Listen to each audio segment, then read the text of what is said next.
시간 하나님 말씀입니다. 열왕기상 18장 41절에서 46절에 있는 하나님 말씀입니다.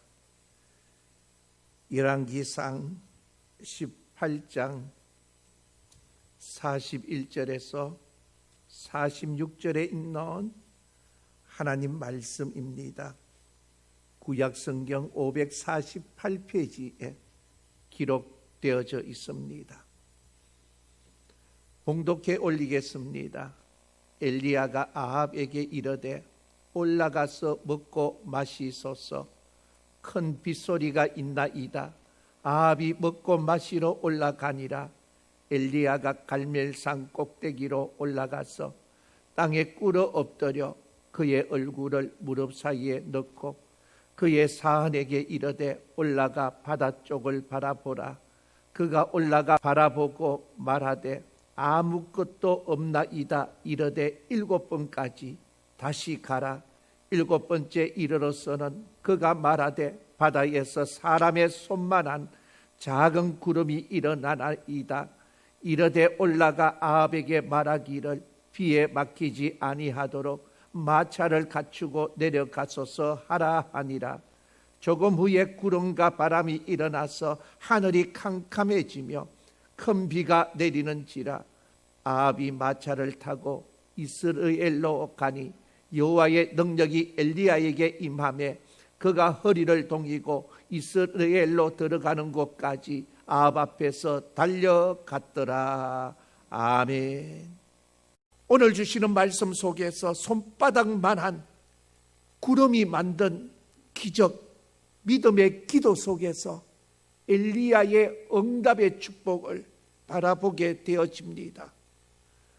세상은 내게 좌절을 권했지만은 나는 희망을 찾고 싶었다는 국제사회복지사 김혜영 씨의 이야기가 있습니다.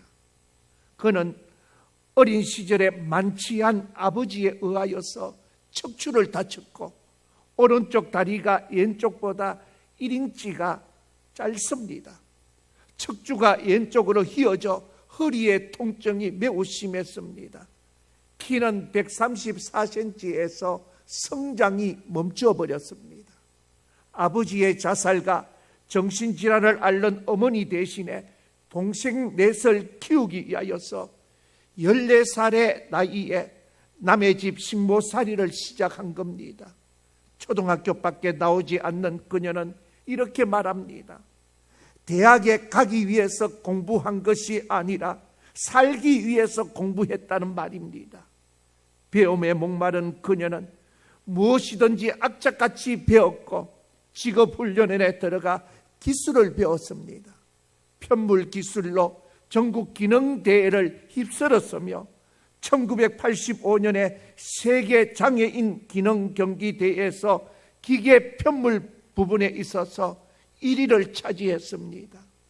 자타가 공인하는 기계 편물의 장인으로서 마음만 먹으면 얼마든지 월급을 많이 주는 직장에 취업할 수도 있었습니다. 그러나 그녀는 26살의 나이에 모든 것을 버리고 아프리카 남부의 작은 나라인 보츠와니로 갔습니다. 전화도 전기도 들어오지 않는 오지 지역에 직업학교를 세웠습니다. 자신의 어린 시절처럼 아무런 희망 없이 절망 속에 갇혀있는 어린 아이들에게 기술을 가르쳐주고 꿈을 꾸게 만들었습니다. 직업학교 교장으로 섬기면서 많은 사람들에게 위로와 용기를 주는 위치에 설 수 있었다는 겁니다. 14년 동안 보츠와나 직업학교에서 헌신한 그녀는 미국 나약 대학을 거쳐서 2009년에 미국 콜롬비아 대학 국제사회복지대학원에 입학하게 되어집니다. 그렇게 주인집 창문 너머 교복 입고 지나가는 아이들만 보면 눈물을 쏟았던 14살의 식모는 이제 세계 무대를 활약하는 국제사회복지사가 되었습니다. 이러한 그녀의 이야기를 스승인 콜롬비아 대학교 모이라 커튼 교수의 권유로 청춘아 가슴 뛰는 일을 찾으라는 책으로 출판하게 되어집니다. 커튼 교수는 추천사에서 이렇게 썼습니다. 그녀는 장애에 있어서 부정적으로 바라보는 것이 아니라 부정적인 방식으로 정의하지 않고 오히려 많은 사람들에게 공감을 불어일으키는 의미 있는 인생으로 창조해냈다는 겁니다. 똑같은 햇빛에서도 초콜릿은 녹습니다. 진흙은 더욱 단단해집니다. 주어진 환경이 그 환경을 어떻게 대하는가의 태도가 중요합니다. 삶은 언제나 어디서나 어떤 의미에서 고난의 연속입니다. 그 고난을 어떻게 극복해내느냐, 인생의 승부가 결정되어진다는 겁니다. 인생의 승부를 띄우는 고난을 대하는 태도, 고난을 극복하는 태도를 어떠한 관점에서 보느냐에 따라서 인본주의, 신본주의로 갈라지기 마련입니다. 여기에서 필요한 것은 바로 믿음입니다. 인본주의가 아니라 신본주의의 신앙이 있을 때에 이김을 주시는 하나님으로 더불어서 험난한 이 세상을 넉넉하게 이길 수 있다는 사실을 믿을 수 있기를 바랍니다. 믿음의 대상은 인간이 아닙니다. 믿음의 대상은 하나님이 된다는 사실입니다. 그래서 성경은 히브리서 12장 2절에서 믿음의 주여 또 온전케 하시는 이인 예수를 바라보자고 말씀하고 있습니다. 나는 할 수 없어도 하나님은 할 수 있다는 것을 믿고 바라보는 것이 진정한 믿음이라는 사실입니다. 결국 중요한 것은 믿음의 태도를 가지고 사는 것이 성공의 비결이요 행복의 비결이라는 사실입니다. 우리는 인생의 여정 가운데 힘들고 어려운 고난의 강야를 걸어갈 수 있습니다. 그러나 홀로 가는 인생길이 아니라 하나님이 언제나 나와 동행하시고 하나님의 도우심을 믿고 가는 자는 반드시 약속의 땅에 들어갈 수 있음을 믿을 수 있기를 바랍니다. 우리가 살고 있는 오늘의 현실 역시나 힘듭니다. 모든 일에 있어서 내일에 대한 희망을 계획할 수 없을 정도로 우리는 코로나19라는 위기 속에서 절망하고 있는 상황에 이르게 되어집니다. 이러한 환경 속에서 우리에게 가장 필요한 것은 믿음의 눈을 뜨는 것입니다. 믿음으로 세상을 바라보는 것입니다. 히브리서 11장 1절에서 믿음은 바라는 것들의 실상이요 보이지 않는 것들의 증거라고 말씀하고 있습니다. 믿음은 육신의 눈으로 바라보는 것이 아니라 하나님의 시각으로 바라보는 것을 의미합니다. 육신의 눈으로 보면 부정적으로 보입니다. 불가능한 상황이 보입니다. 그러나 믿음의 눈으로 보면 가능성이 보입니다. 그러므로 믿음은 하나님의 신호를 볼 수 있게 합니다. 나는 할 수 없지만은 하나님은 능히 할 수 있고 도와주시는 하나님으로 인하여서 내가 할 수 있다는 사실입니다.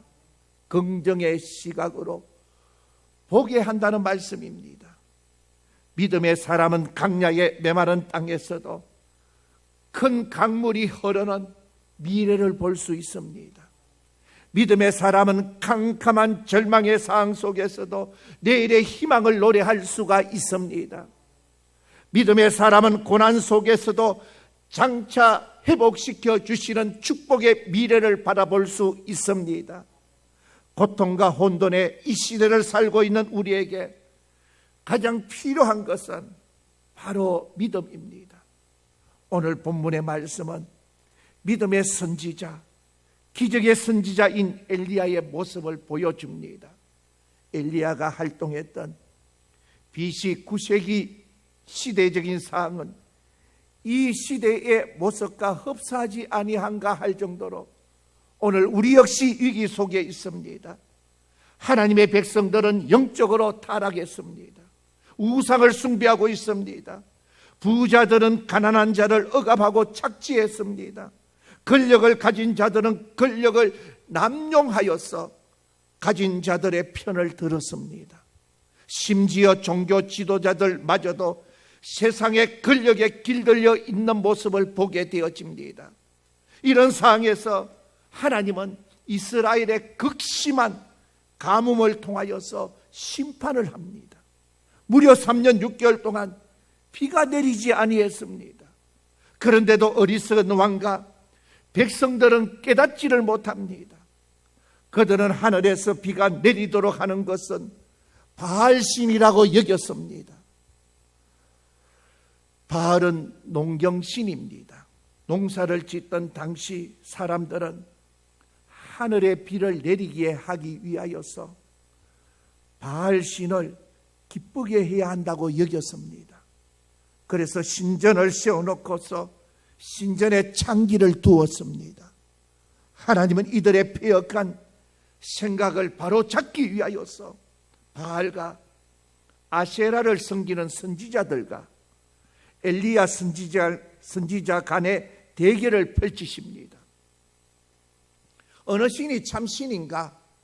어느 신이 참 살아있는 신인가? 바알 신인가? 아세라 신인가? 하나님의 신인가?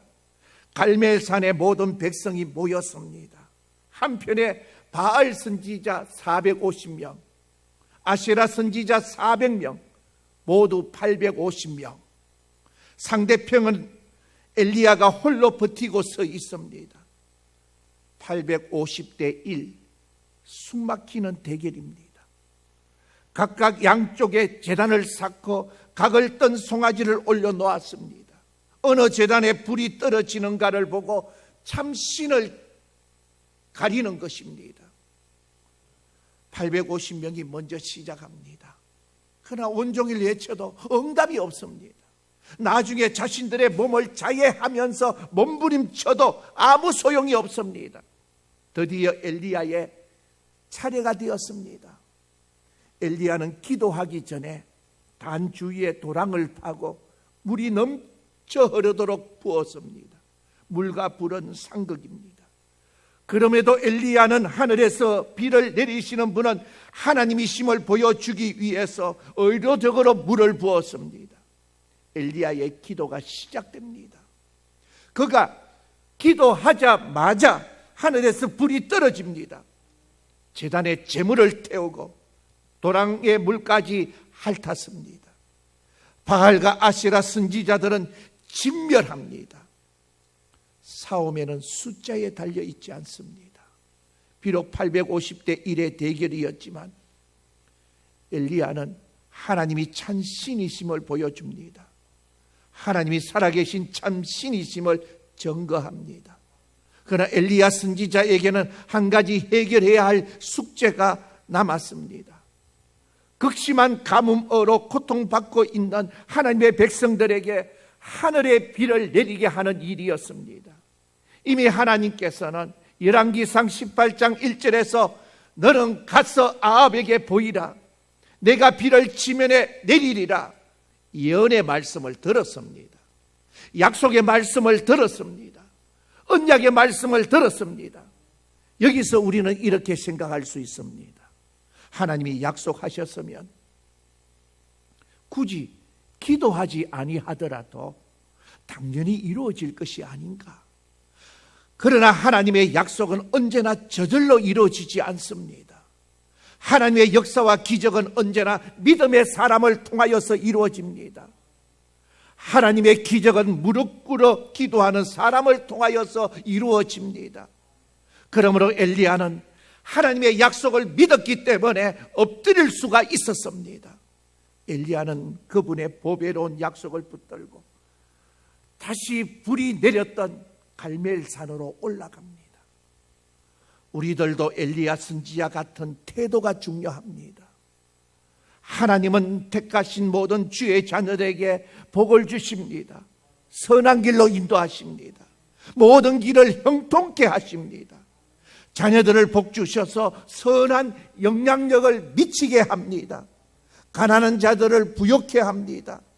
약한 자들을 강하게 합니다. 병든 자를 치료하십니다. 이 사실을 믿으십니까? 이 사실을 믿으신다면 엎드려 기도하셔야 합니다. 믿음으로 갈멜산을 향하여서 올라가셔야 합니다. 그 갈멜산이 어디입니까? 하늘에 불이 내린 하나님의 성전입니다. 만민이 기도하는 집이라고 하신 의국 교회라는 사실입니다. 하나님의 약속을 말씀으로 붙잡고 기도하길 원합니다. 요한복음 14장 14절의 말씀을 보면 내 이름으로 무엇이든지 내게 구하면 내가 시행하리라 하는 말씀이 있습니다. 그리고 고린도후서 1장 20절의 말씀이 있습니다. 하나님의 약속은 얼마든지 그리스도 안에서 예가 되느니라 말씀합니다. 우리에게 얼마나 풍성한 약속을 하고 계십니까?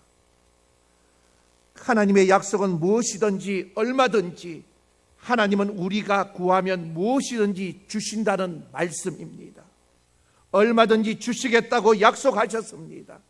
그러므로 항상 깨어서 기도하며 쉬지 말고 언제나 어디서 기도하는 자세, 믿음의 기도의 자세가 엘리야가 받았던 응답의 모습입니다. 엘리야 시대에 살아계셨던 하나님 아버지께서 지금도 살아계셔서 우리의 믿음의 기도를 듣고자 원하시는 줄 믿습니다. 오늘 본문의 엘리야의 기도의 장면을 야고보 사도는 이렇게 말씀합니다. 야고보서 5장 17절에서 18절의 말씀을 보면 엘리야는 우리와 성정이 같은 사람이로되 그가 비가 오지 않기를 간절히 기도한 적 3년 6개월 동안 땅에 비가 오지 아니하고 다시 기도하니 하늘이 비를 주고 땅이 열매를 맺었느니라. 엘리야의 기적을 일으키는 위대한 하나님의 사람이 된 비결이 무엇입니까? 우리와 다른 어떤 재능이 있었기 때문이 아닙니다. 그는 우리와 성정이 같은 사람이었습니다. 우리처럼 실수도 할 수도 있고 때로는 낙심할 수도 있는 인간이라는 사실입니다. 연약한 사람이라는 겁니다. 넘어질 수도 있고 어두운 길을 방황할 수도 있는 자였다는 사실입니다. 그럼에도 불구하고 그는 이토록 능력의 사람, 하늘의 기적을 일으키는 사람이 된 비결이 무엇입니까? 간절한 기도 때문이었습니다. 그렇습니다. 간절한 기도는 기적을 일으킵니다. 간절한 기도는 불가능을 가능케 합니다. 간절한 기도는 절망을 희망으로 바꿉니다. 간절한 기도는 교회의 부흥의 역사를 가져옵니다. 기적의 시대가 사라진 거 아닙니다. 기적을 믿을 만한 믿음이 사라져 버린 것입니다. 그 믿음을 회복할 수 있기를 바랍니다. 기적을 일으킬 만한 눈물의 기도가 없다는 겁니다. 기적을 일으킬 수 있는 순종이 사라져 버렸습니다. 지금 이 시대에도 믿음으로 기도하면 반드시 하늘 기적은 얼마든지 나타날 수 있습니다. 이 사실을 믿을 수 있기를 바랍니다. 그러면 하늘의 기적을 맛보기 위하여서 어떻게 기도해야 합니까? 첫째는 간절히 기도해야 합니다. 엘리야가 기도하는 모습을 보십시오. 어디서 기도하고 있습니까? 갈멜산 꼭대기입니다. 지금 목숨을 건 대결을 끝난 직후입니다. 육신적으로 매우 지쳐 있는 상태입니다. 그럼에도 엘리야는 다시 갈멜산 꼭대기로 올라갔습니다. 하나님의 불이 내렸던 감격의 자리, 은혜의 자리, 기적의 자리에 찾아간 것입니다. 우리들이 어디서나 기도할 수 있습니다. 그러나 구별된 자리, 하나님께서 우리 교회를 예수 그리스도의 십자가 보혈의 피로 값주고 구별하여 세워주신 성전에서 기도하라. 성전에서 기도하는 것이 중요한 것입니다. 그리고 엘리야는 땅에 꿇어 엎드렸습니다. 그리고 그의 얼굴을 무릎 사이에 넣었습니다. 우리도 바닥에 앉아서 무릎 꿇을 수는 있습니다. 그런데 이것도 얼마 가지 못합니다. 그런데 엘리야는 얼굴을 무릎 사이에 집어넣었습니다. 의자에 앉아서 기도하는 것보다 무릎을 꿇으면 훨씬 간절함이 있습니다. 그리고 머리를 땅에 대면 더 사모함이 생깁니다. 우리는 언젠가 의자에 앉아서 기도하면서 간절함이 사라지고 말았습니다. 새벽 기도회나 특별하게 금요 기도회는 사실상 교육관 1층에서 방석을 깔고 무릎 꿇고 기도하면 좋겠다는 생각을 할 때가 많습니다. 우리가 기도할 때에 구별된 시간, 구별된 장소, 구별된 마음으로 훨씬 간절하게 할 수 있습니다. 적당히 기도하면 안 됩니다. 하나님이 약속하셨기에 더욱 간절히 사모하는 마음으로 기도해야 합니다. 전심으로 주를 찾으면 주께서 만나 주시겠다고 약속합니다. 예수님은 구하라, 찾으라, 두드리라 말씀하셨습니다. 야복나루에서 기도하던 야곱의 심정으로 밤이 깊도록 실험하듯 기도한 하나님이 반드시 역사하십니다. 야곱의 인생을 이스라엘로 바꾸어 주시지 않았습니까? 예레미야 33장 3절의 말씀에 너는 내게 부르짖으라 내가 내게 응답하겠고 내가 알지 못하는 크고 은밀한 일을 내게 보이리라. 부르짖어 간절히 기도하십시오. 반드시 하늘 기적으로 응답해 주실 줄 믿습니다. 둘째로 믿음으로 기도해야 합니다. 엘리야가 기도하자마자 비가 내린 거 아닙니다. 기도하면서 엘리야는 사안에게 바다 쪽으로 보라고 말합니다. 아무런 징조가 비올 징조가 보이지 않는 겁니다. 햇빛은 쨍쨍, 모래알은 반짝입니다. 1%도 비가 올 징조가 보이지 않는 겁니다. 엘리야는 다시 기도합니다. 주여 이 백성을 긍휼히 보소서. 여기서 비를 내려주소서. 두 번째로 다시 사안에게 가서 무슨 사인이 있는지 보라고 얘기합니다. 그런데 어디를 봐도 비가 오지 않는, 비가 올 느낌을 받지 못합니다. 3번, 4번, 7번까지 계속됩니다. 엘리야의 마음이 어떠했겠습니까? 기도하면서 조금 실망했는지 모릅니다. 조금 전에는 기도하자마자 하늘에서 불이 내려왔는데 이제는 왜 응답하지 아니하실까?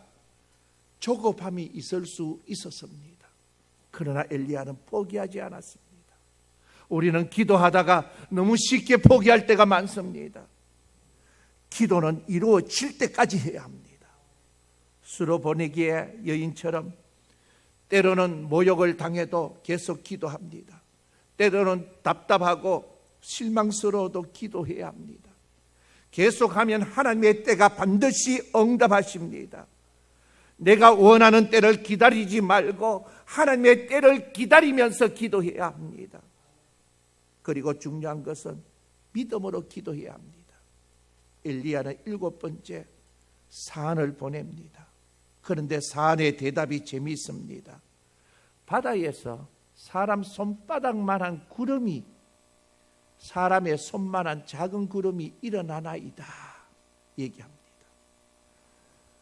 큰 구름은 보이지 않는데 손바닥만한 작은 구름, 이것은 어쩌면 사안이 잘못 볼 수 있는 상황입니다. 그냥 무시해도 아무런 문제가 되지 않습니다. 그런데 엘리야의 반응을 보십시오. 44절에 오늘 본문의 말씀 속에 올라가 아합에게 말하기를 비에 막히지 아니하도록 마차를 갖추고 내려가소서 하라 하니라. 손바닥만한 작은 구름, 확신을 가지며 이제 비가 폭포수처럼 내릴 텐데 마차가 달려갈 때에 비로 인하여서 길이 막히지 않도록 엄청난 비가 퍼부어질 것이다. 준비하라는 겁니다. 이것이 바로 하늘 기적을 믿는 믿음의 신앙의 고백입니다. 손바닥만한 구름을 보고 큰 비가 내릴 것으로 확신한 엘리야의 불태전의 믿음이 하늘 문을 열고 단비가 내리게 되었습니다. 믿음은 인간의 계산을 뛰어넘게 합니다. 믿음은 작은 것을 크게 볼 수 있는 능력입니다. 눈에 잘 보이지 않는 작은 겨자씨를 심고도 큰 나무를 보고 새가 깃들인 것을 보는 것이 믿음입니다. 작은 씨알 하나를 심고 30배, 60배, 100배 열매를 바라보는 것이 믿음입니다. 우리 주님은 천국이 바로 이런 것과 같다고 말씀합니다. 즉 천국 백성의 삶은 겨자씨만한 믿음으로 산을 옮기는 능력이 있습니다. 작은 밀알 하나로 100배의 열매를 맺습니다. 어린 아이의 보리떡 5개가 5,000명을 먹입니다. 하인들의 믿음이 항아리에 있는 물이 포도주로 변하고 말았습니다. 이것이 바로 믿음의 힘입니다. 믿음으로 기도하는 자는 작은 것에서 큰 것을 봅니다. 절망 속에서 희망을 봅니다. 약함 속에서 강함을 봅니다. 가난함 속에서 부요함을 봅니다. 믿음의 기도는 불가능을 가능케 합니다. 사랑하는 의곡교회 성도 여러분, 우리 주님은 작은 그것을 가지고 믿음으로 기도하면 큰 역사를 이루어 주신다고 말씀하셨습니다. 손바닥만한 작은 구름을 보고도 큰 비가 내릴 것을 볼 수 있는 믿음의 사람을 통하여서 오늘도 하늘의 기적을 만들어가고 있습니다. 드디어 하늘 문이 열리고 큰 비가 내리기 시작합니다. 우리의 삶 속에서 이런 감격과 승리의 날이 올 줄 믿습니다. 비록 지금 삶이 힘들고 불확실하고 어렵더라도 우리가 기도의 줄을 놓치지 말고 부르짖어 기도하십시오. 결코 환경이나 문제에 초점을 맞추지 말고 전능하신 하나님 앞에 초점을 맞추십시오. 하나님은 어렵고 힘든 그 환경과 문제까지도 다 합력하여서 선을 이루게 하십니다. 지금 내 앞에 보이는 손바닥만한 작은 구름일지라도 실망하지 마십시오. 그 작은 구름이 큰 비를 내리게 할 수 있다는 가능성을 바라보십시오. 믿음의 눈으로 바라보시고 끝까지 기도하십시오. 믿음의 기도가 하늘 기적을 일으킵니다. 믿음의 기도가 마침내 하나님의 축복의 문을 활짝 연다는 사실입니다. 그리하여 마침내 빗속을 달리면서 기쁨과 감격, 환호성을 지르며 하나님의 영광을 선포하는 믿음의 주인공이 되시기를 주의 이름으로 축원을 드립니다. 기도하겠습니다. 신령한 예배 속에 믿음의 간절한 기도, 하늘 감동을 체험케 하시고 확신의 아름다운 신앙 고백 속에 응답받는 축복의 삶이 되게 붙들어 주시옵소서. 예수님 이름으로 기도하옵나이다. 아멘.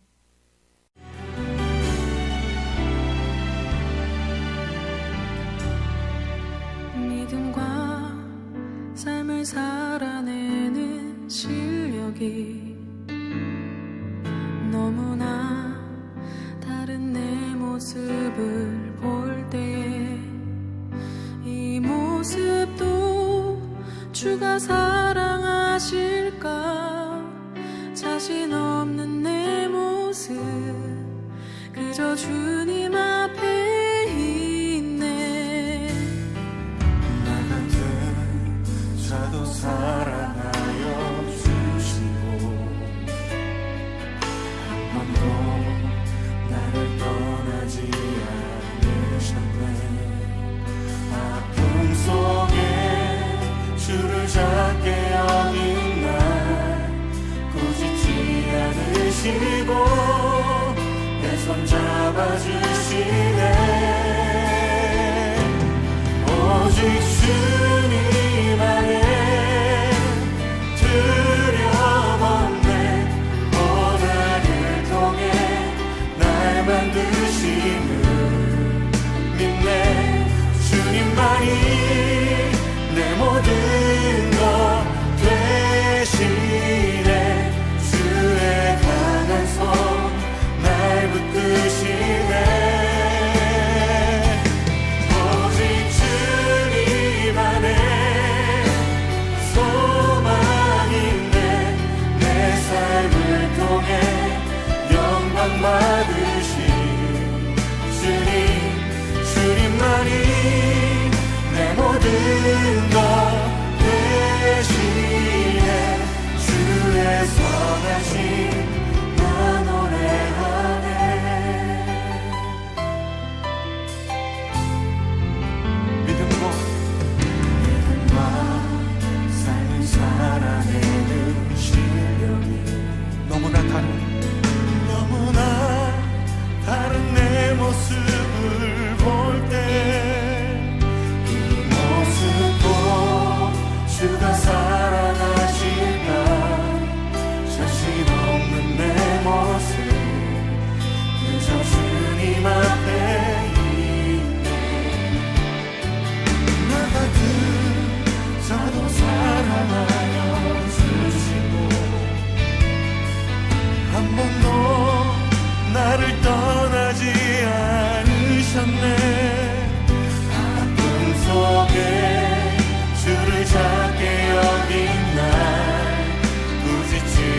주님 안에 오직 주님 안에 두려움 없네 고난을 통해 날 만드시는 믿네 주님만이 내 모든 것 되시네 주의 변한 주님 날 붙드심을 믿습니다 오직 주님 안에 오직 주님 안에 소망 있네 내 삶을 통해 영광 받으신 주님 주님만이 내 모든 것 되시네 주의 선하신 그렇습니다 우리 주님 안에 있습니다 오직 주님 안에 오직